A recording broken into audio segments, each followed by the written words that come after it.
Hello friends, எல்லாருக்கும் வணக்கம். இன்றைக்கி வாங்க, இன்றைக்கி என்னென்ன பூ பூத்துருக்குன்னு பாருங்கள். இது ஒரு வகையான வெரைட்டியான ரோஸுங்க. டபுள் ஷேட் மாதிரி இருக்கும்.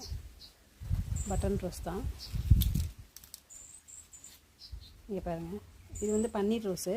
சாப்பிட்லாங்க. குல்கந்த்லாம் செய்வாங்களே அந்த ரோஸ் இது. பாருங்கள், 2 ஆரஞ்சு கலர் செம்பருத்தி, அடுக்கு செம்பருத்தி நல்லா பூத்துருக்காங்க.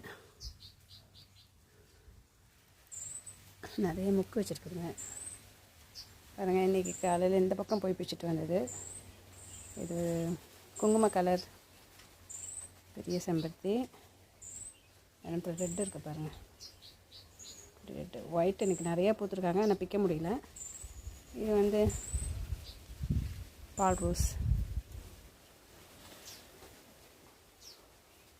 அப்புறம் இங்கே வாங்க, அலமந்தா பிங்க் கலர்.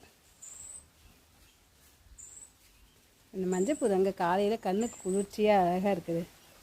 நிறையா கொத்து கொத்தாக பூக்குறாங்க. பார்க்கவே ஆசையாக இருக்குது. எவ்வளோ முக்கு, எவ்வளோ பூ பூத்துருக்கு. அப்புறம் சங்குப்பூ.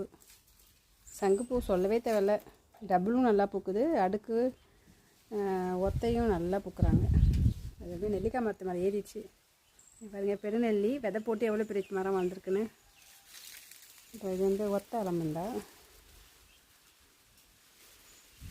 கனகாமரம் பாருங்கள், ஐயோ பிக்கவே மனசு வர மாட்டேப்பா, அவ்வளோ பூ கொடுத்துருக்கு. பிச்சோம்னா வாடிடும். சாமிக்கு வச்சோன்னா 2 நாளாக இருந்தாலும் அப்படியே வாடாமல் இருக்குது. இது கூட சப்போட்டா கன்று விதை போட்டு தான் வந்திருக்குது. ஆனால் இது விதை போட்டே ஒரு 4 வருஷம் ஆகுது. பாருங்கள், செடி சின்னதாக இருக்குது. எப்போ காய்க்குன்னு தெரியல. இது வந்து அவகோட்ரா தான். இங்கே ஒன்று இருக்குது. இங்கே பாருங்கள், இது 2. இது எங்கள் வீட்டு மரம், காய் கொடுக்கும். அதை சாப்பிட்டுட்டு அதோட விதை போட்டு. இது வந்து அவங்க ஃப்ரெண்டு கொடுத்தாங்கன்னா இது ஒரு வேறு மாடல்னு வச்சுங்களா. இதை போட்டுக்கிட்டே நிறைய காய்க்கும்னு நினைக்கிறேன். இன்னும் காய் வைக்கலை. இந்த பொன்னாங்க நிற்கிறதான்ப்பா, நிறைய செடியெல்லாம் வச்சா அப்படி நிறைய வந்தது. கீரை சாப்பிடணும். இங்கே பாருங்கள், இந்த பக்கம் பிங்க் கலரு, ரெட்டு. இது ஒரு மாதிரி அடுக்கு ரெட்டு. ஆனால்